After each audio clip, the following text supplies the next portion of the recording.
किसी प्रकार की मेडिसिन को समझने के लिए या उसका नाम याद करने के लिए इससे अच्छा तरीका आपको कहीं नहीं मिलेगा। इस वीडियो में आपको बताऊंगा हर एक मेडिसिन के पीछे सफिक्स होता है, उसके जरिए आप किसी भी मेडिसिन का नाम पता कर सकते हैं। अब यहाँ पर देखेंगे आप फाइलिन, ये एक सफिक्स है। फाइलिन सफिक्स कैसे है? अब देखिए यहाँ पर कुछ मेडिसिन के नाम हम आपको बताएंगे। ये होती है ब्रोंकोडाइलेटर्स, यानी कि जो हमारे ब्रोंकस होते हैं उनको डायलेट करने वाली दवाइयाँ। अब इसमें कौन सी दवाइयाँ हैं? जैसे थियोफाइलिन है, इटोफाइलिन है, डेरिफाइलिन है। ये जो दवाइयाँ होती हैं ये इसके नाम के पीछे आप देखेंगे फाइलिन है, ये सफिक्स नाम आ रहा है, तो इसका मतलब है ये ब्रोंकोडाइलेटर्स है। अगर आपको देखने को मिल रहा है फाइलिन, इसका मतलब ब्रोंकोडाइलेटर्स की तरफ ये मेडिसिन जा चुकी है। अब इसका यूज क्या है? अस्थमा में यूज होता है, सीओपीडी में यूज होता है, एयरवे रिलेटेड, यानी कि जो हमारा एयरवे होता है, सांस नली जो होती है, फेफड़ों की जो बीमारियां होती हैं जिसमें हमारा एयरवे जो होता है उसमें कॉन्स्ट्रिक्शन हो जाता है, वो डायलेट नहीं हो पाते प्रॉपर तरीके से, तो उनको डायलेट करने के लिए ये मेडिसिन का यूज किया जाता है। तो आप देखेंगे इटोफाइलिन एंड थियोफाइलिन जो डेरिफाइलिन में देखने को मिलता है, या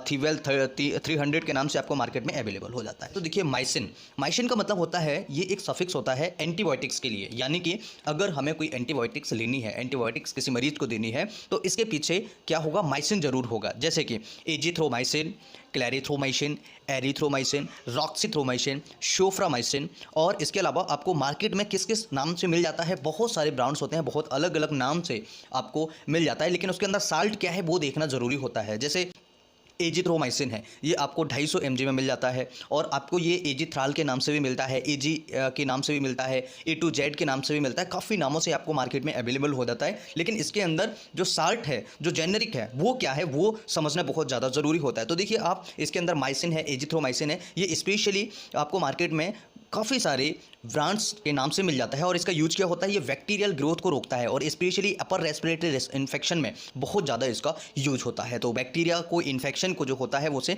रोकने में मदद। अब यहाँ पर देखिए विर, ये विर जो है ये आपको बहुत ही एक अलग प्रकार का लग रहा होगा, शायद आपने कभी सुना भी ना हो। ये एंटीवायरल होते हैं। एंटीवायरल यानी कि जो वायरल इन्फेक्शन को खत्म करते हैं, जो वायरल इन्फेक्शन में यूज होती हैं वो दवाइयों को, उन दवाइयों को हम एंटीवायरल कहते हैं। अब इसके पीछे आप देखेंगे जो विर सफिक्स है, विर, उसे हम देखेंगे जैसे एसाइक्लोविर, पैरामेविर, ओसेल्टामेविर, जेनाफेविर, सोफासोविर। ठीक है, ये जो साल्ट होते हैं इनके नाम के पीछे देखेंगे आप वीर लिख के आ रहा है। इसका मतलब है जो सफिक्स है वो हमें इंडिकेट कर रहा है कि ये मेडिसिन किस ग्रुप में जाने वाली है और ये किस चीज़ के लिए उपयोग हो सकती है। तो देखिए ये ट्रीट वायरल इन्फेक्शन, यानी कि कहाँ पर इसका यूज हो रहा है? वायरल इन्फेक्शन को खत्म करने के लिए इस मेडिसिन का यूज किया जाता है। ये आपको अलग अलग मार्केट में अलग अलग ब्रांड्स से देखने को मिल सकता है। अब यहाँ पर देखिए माइड एंड जाइड, इसका मतलब सीधा होता है डायूरेटिक्स, यानी कि हमें पेशाब लगाने वाली दवाइयाँ। अगर हम इन दवाइयों का सेवन करते हैं तो हमें पेशाब ज़्यादा आता है। अब ये कहाँ पर यूज होती हैं? जैसे माइड एंड जाइड जो है ये सफिक्स है। देखिए हर मेडिसिन के नाम के पीछे माइड आएगा या फिर जाइड आएगा। जैसे फ्यूसेमाइड, इसके बाद में इंडिपेमाइड, इसके बाद में बेंजाडाइजाइड, इसके बाद में क्लोराथाइजाइड। तो देखिए ये इसके नाम के पीछे सफिक्स आ रहा है, इससे हमें इंडिकेशन मिल रहा है कि ये मेडिसिन जो है वो किस ग्रुप को बिलोंग करती है, किस ग्रुप में जाकर के ये मेडिसिन काम करेगी, किस बीमारी में ये मेडिसिन जाकर के काम करेगी। अब इसका यूज जो होता है हाई ब्लड प्रेशर में होता है, यानी कि अगर किसी को ब्लड प्रेशर बहुत ज़्यादा बढ़ जाए तो उसमें यूज कर सकते हैं। और इडिमा, यानी कि अगर शरीर में सूजन होने लगे, पैरों में सूजन होने लगे, यानी वाटर रिटेंशन होने लगे, तब इसका यूज किया जाता है। अब ये मार्केट में आपको लैक्सिक्स के रूप में मिल सकता है, यानी लैक्सिक्स टैबलेट्स आता है, ओरल इंजेक्शन आते हैं, और लैक्सिक्स का इंजेक्शन भी आता है जो कि ड्रिप में मिलाकर के लगाया जा सकता है, या फिर आपको आईवी डायरेक्टली दिया जा सकता है। ये मार्केट में आपको अवेलेबल हो जाता है। देखिए जो एंटी एंजाइटी मेडिसिन होती हैं, एंटी एंजाइटी ड्रग्स होते हैं, एक छोटा सा वर्ड छुपा होता है जिसे हम सफिक्स बोलते हैं। ये हर किसी प्रकार की मेडिसिन में, किसी भी तरह की मेडिसिन हो, उसके अंदर सफिक्स जरूर होता है, एक ग्रुप का सफिक्स होता है। अब इसे ऐसे समझिए, जैसे डाइजीपाम, तो इसके अंदर पाम एक सफिक्स है, और ये आपको अदर नेम से मिल जाता है।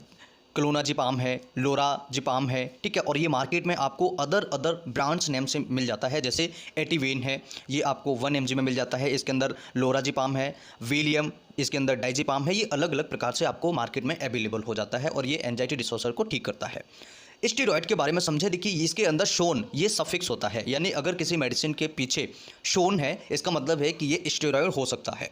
अब देखिए जैसे डेक्सामेथासोन, बीटामेथासोन, हाइड्रोकॉर्टिसोन, ये इसके पीछे सफिक्स है, जिससे पता लगता है कि ये मेडिसिन किस ग्रुप को बिलोंग कर रहा है। इसके अलावा अदर स्टेरॉइड्स होते हैं जैसे मिथाइल प्रेडिसोलोन, डेफ्लाजाकोट, प्रेडनिसोलोन। अब ये आपको मार्केट में अलग अलग ब्रांड्स अलग अलग नाम से मिल जाता है और इसका यूज़ क्या होता है, ये इन्फ्लेमेशन को कम करता है। अगर शरीर में कहीं इन्फ्लेमेशन हो रहा है, कहीं सूजन हो रहा है, तो इसे ये कम करता है। ये स्टेरॉइड्स का काम होता है। अब ये आपको मार्केट में अलग अलग नाम से मिल जाता है, जैसे बेटनिसोल क्रीम आती है, बेटनोवेट के नाम से आती है, बेटनोवेट एन के नाम से आती है। इसके अंदर बीटामेथोसन होता है जो आपको स्किन पर टॉपिकल के रूप में दिया जाता है, और डेक्सोना, डेक्सोमेथोसन, इसके इंजेक्शन भी आपको मार्केट में अवेलेबल हो जाते हैं। अब यहाँ पर देखिए स्टैटिन, ये एक सफिक्स है। स्टैटिन एक सफिक्स है जो कि किस ग्रुप में यूज होता है, ये होता है एंटी हाइपरलिपिडेमिक्स में, यानी कि जिनका कोलेस्ट्रॉल बड़ा होता है, जिन मरीजों को कोलेस्ट्रॉल हाई होने के चांसेस होते हैं या उनको ऑलरेडी होता है, जिसकी वजह से हार्ट पर भी इफेक्ट होता है, हार्ट में प्रॉब्लम्स होने की शिकायत भी बढ़ सकती है। तो इसके अंदर देखेंगे आप मेडिसिन का नेम क्या है, साल्ट का नाम क्या है, एटोरवास्टेटिन। देखिए स्टैटिन जो है वो एक सफिक्स है। इसके बाद में लोवास्टेटिन, इसके बाद में फ्लूवास्टेटिन, इसके बाद में प्रावास्टेटिन, ये कुछ सफिक्स होते हैं और जो नाम के मेडिसिन का जो आगे का नाम है उसके जस्ट पीछे होते हैं, जिससे हम पता लगा सकते हैं स्टैटिन आ रहा है, यानी कि ये एंटी हाइपरलिपिडेमिक्स की ग्रुप की मेडिसिन है, उसमें हाई कोलेस्ट्रॉल में ये यूज की जाती है। तो कितना इजी है और कितने अच्छे तरीके से हम पता लगा सकते हैं। अब अगर आगे बात करें, आगे बढ़ते हैं, आगे देखते हैं बीटा ब्लॉकर्स। बीटा ब्लॉकर्स के पीछे अगर सफिक्स देखेंगे हम तो ओलोल देखने को मिलेगा। ओलोल अगर पीछे है तो इसका आप सीधा मतलब समझ जाइए कि ये बीटा ब्लॉकर्स है। अब बीटा ब्लॉकर्स में भी अलग होते हैं, कुछ होते हैं हाई वाले, हाई एफिकेसी वाले, कुछ होते हैं लो एफिकेसी वाले, तो अलग अलग होते हैं बीटा 1, बीटा 2 वाले।